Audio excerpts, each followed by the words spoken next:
Feel ng mga Dabawenyo ang Pasko Fiesta dahil sa pagbabalik ng Banda Dasig at Parada matapos mahinto dahil sa pandemya.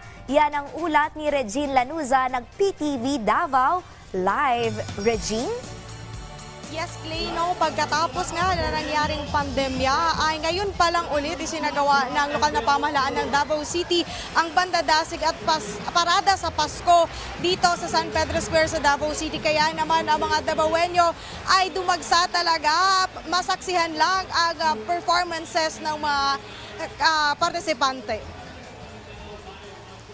Alas 5:30 kanina ay nagsimula na ito. Aliw na aliw ang mga Dabawenyo sa hinandang performance ng 24 contingents ng Banda Dasig. Bit-bit ang kanilang drums, trumpets at iba pang instrumento ay tumugtog ng mga Christmas songs sa mga banda. Sinabayan din ito ng sayaw at mga baton tricks. Dahil gabi nga isinagawa ang activity ay naging creative din ang mga contingents sa kanilang mga costume.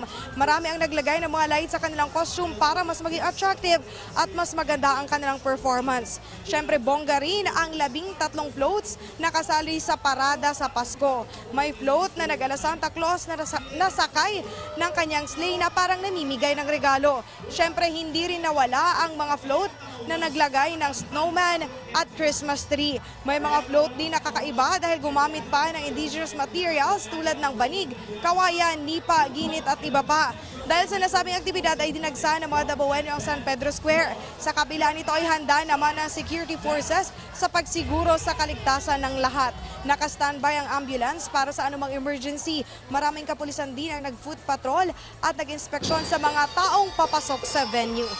Clay, sa kabila nito ay nag-abiso pa rin ang kapulisan sa mga tao na maging mapagmatsyag at i-report kaagad sa kanila kung may makita mang kaduda-dudang tao at mga bagay.